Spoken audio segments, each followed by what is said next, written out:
¿Qué tal, amigos de Notiguía? Bienvenidos, mi nombre es Jesús López Segura. Ángel, ¿cómo estás? Muy bien, muchas gracias. Amigos, yo soy Ángel López. Pues bienvenidos y vamos a comentar algo sobre el informe presidencial. Y digo informe porque lo que protagonizó el presidente en funciones o disfunciones, como dice Fernanda López, Enrique Peña, no fue un informe, es un mensaje que él da, ¿no? Con motivo de su aniversario, ¿no? Con motivo de su último informe de gobierno.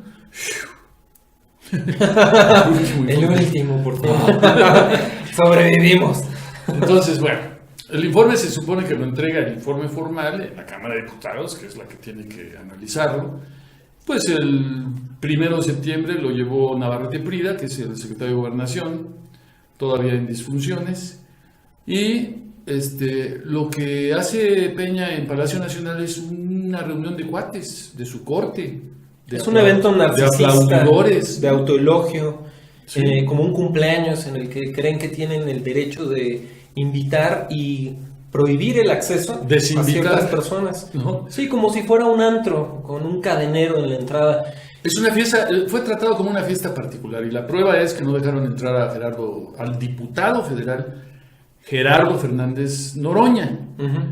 Y él tiene razón, Fernández Noroña, cuando dice, si esto es un remedio de informe y además se realiza en un lugar oficialísimo, no puede haber un lugar más oficial que el Palacio Nacional, pues entonces yo no necesito invitación, soy un diputado federal. E incluso tendría la obligación de asistir por el artículo 69 constitucional. Pero si se trata de un evento particular, de una fiesta o una orgía o lo que sea que organizó Peña Nieto con sus cuates y con su familia y con quién sabe quién, gente más, y con Porfirio Muñoz Ledo, Martí Batres y algunos otros, Jay Kolpolemsky, por ejemplo, que asisten. Incluso Muñoz Ledo y Martí Batres se topan ahí en la entrada con Fernández Noroña, los forcejeos que traía con la policía y todo. Y gente de Fernández Noroña insulta a Batres y a Muñoz Ledo, y pero fuerte, ¿no? Y entonces, con todo y eso entran, después aparecen en la foto, dándole la mano a Peña y todo esto, y Fernández Noroña amenaza con que al día siguiente, es decir, hoy, impugnaría en la Cámara de Diputados pues la conducta de sus correligionarios de no haber tenido un mínimo de solidaridad con él y de que les valió madre y se metieron al palacio y ahí a sumarse a la corte de aduladores y rascaespaldas de Peña Nieto.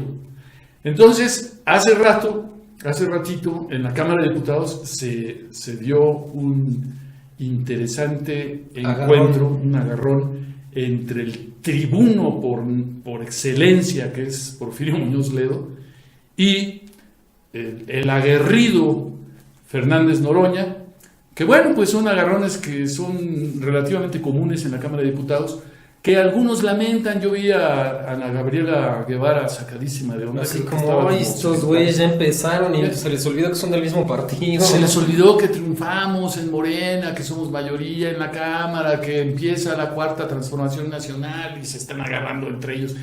¿Por qué no vemos ese video de las mentadas de madre contra Muñoz ayer afuera del Palacio Nacional? Y el agarroncito que se dan Muñoz Ledo y Fernández Noroña hace un rato en la Cámara de Diputados. Diputado presidente, muy buenos días. Primero, para que me anoten en el tablero electrónico Santiago González Soto y para que me vaya conociendo, diputado presidente. Y pregunta de procedimiento, con fundamento en el artículo 114, fracción primera de nuestra ley orgánica. Quisiera preguntarle a usted, en calidad de qué acudió usted el día de ayer a lo que el presidente de la República le llamó el informe de gobierno. Lo hice en mi calidad de diputado, de presidente de la Cámara de Diputados, y me hizo el favor de acompañarme el señor vicepresidente Adame. Muy mal, diputado Muñoz Ledo. ¡No sean traidores! ¡No sean traidores! Oye, Martí, no seas traidor, cabrón. ¿Cómo que vienes al pinche informe? ¡No sean lacayos! ¡Que pase Noroña también! ¡Muy mal, Porfirio! ¡Muy mal, Porfirio! ¡Eres un ojete! ¡Eres un ojete, Porfirio! Mira cómo están violentando el fuero constitucional. ¡Que pase Noroña! ¡Que pase Noroña! ¡Que pase Noroña también! ¡Eres un ojete! ¡Eres un ojete, pinche Martí Batres! ¡Para eso te caí lejos de tu puta madre! Y quiero decir que tanto el diputado como yo fuimos agredidos físicamente por otro miembro de este Congreso, lo que es inaceptable. No hay más que hablar. No hay más que hablar. No le acepto su moción de orden porque no hay desorden, a no ser que usted quiera provocarlo, lo que no permitiré. Adelante. No le falto respeto. Usted nos faltó ya el respeto. Usted no nos faltó ya el respeto. Y tuvo agresión física. Tú. No se lo permito porque usted fue el agresor. No le voy a conceder el uso de la palabra. No permitiremos que usted ponga desorden en este Congreso. A ver quién gana, un diputado o la inmensa mayoría de la Cámara. Continúe la secretaría. No le voy a escuchar.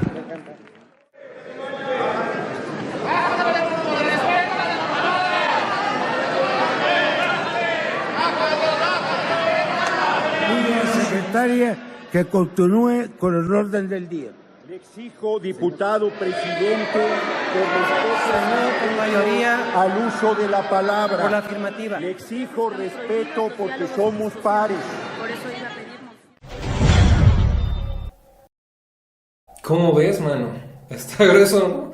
Y digo, mira, también hay que ver el otro lado de la moneda, ¿no? Es bueno que estén intentando ayudar a que haya un ambiente de civilidad, etcétera, en el cambio de gobierno. En la transición. En la transición. Entonces, Porfirio Muñoz Ledo y Martí Batres hacen bien en presentarse en el último informe de Enrique Peña, porque, pues, a final de cuentas, el mismo Andrés Manuel López Obrador ha buscado que haya un clima de civilidad.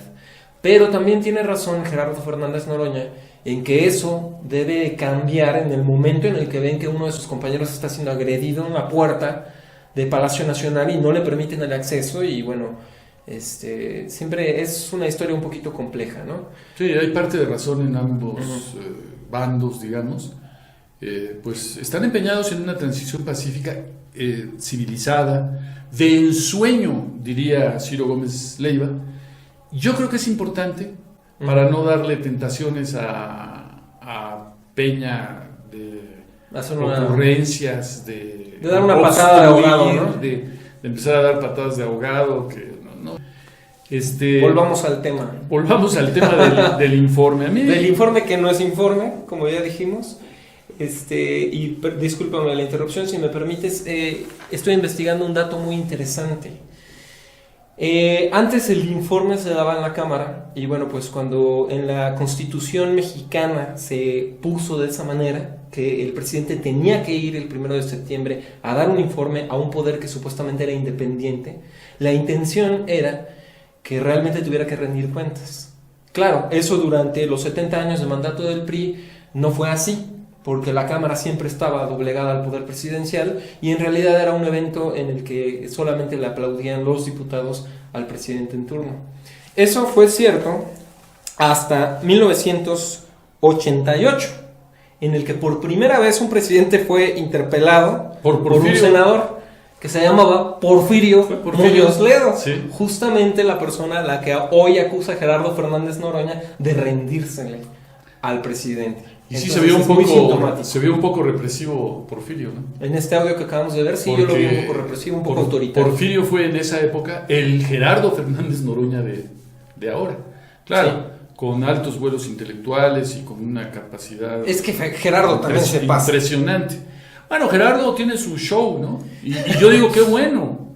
Qué bueno que haya gente que lleve la protesta a esos extremos, porque eso le da riqueza a la oposición. Hay opositores institucionales, qué bueno también. Qué bueno que haya una transición pacífica, ordenada, etcétera. Excelente. Hay riqueza en la Gerardo, oposición. A mí me da gusto. Pero sí se pasa de repente, mira, cuando la perra es brava, hasta a los de casa muerde, dice el dicho, ¿no? Bueno, sí, así reza, exactamente.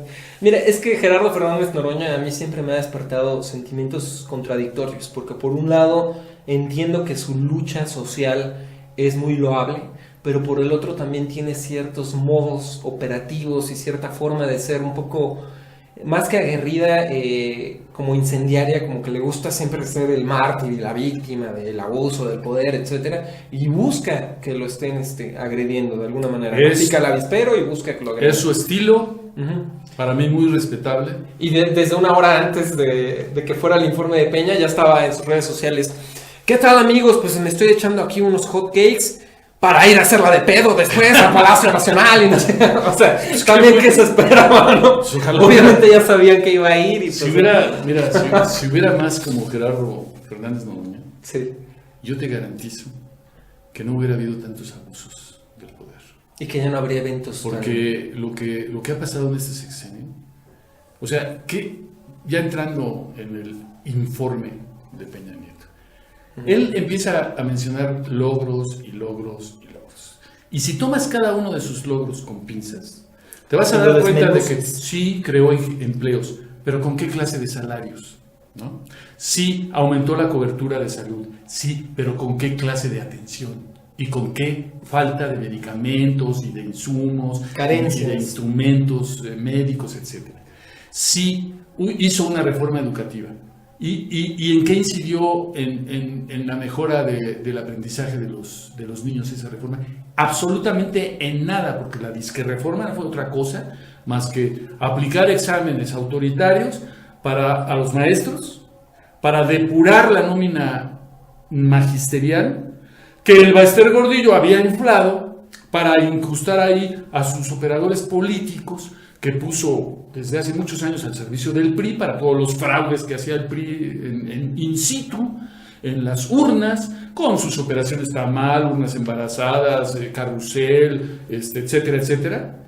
Y después puso ese mismo aparato al servicio de Fox, su amigo, y luego de Calderón, y de su propio partido Nueva Alianza, el Baster. Por eso es que cuando llegó Emilio Choifet a la Secretaría de Educación, lo que hizo fue meter al bote a Elba, aplicar una reforma que era para eliminar a los porros que estaban incrustados en la nómina, que ni daban clases, nada más andaban haciendo mitotes, y continuaron haciendo mitotes. Eso es lo que hizo Choifet. Sí, después llegó Aurelio Nuño y se la tomó en serio y empezó a tratar con la punta del pie a todos los maestros. Un inquisitor que estaba ahí para quemar vivos a los maestros y hacer una represión y una cacería de brujas. Entonces, si vamos punto por punto, los logros de Peña en sus reformas disqueestructurales, todos se caen. Todo se va a ir cayendo uno a uno. La reforma energética, que es prácticamente destruir a Pemex, es lo que no tiene nombre también. Entonces, además, suponiendo que fueran logros, palidecen ante los rezagos espantosos en seguridad, impunidad y corrupción. Aquí ha habido un auténtico genocidio que inició con Calderón, con su guerra contra el narco.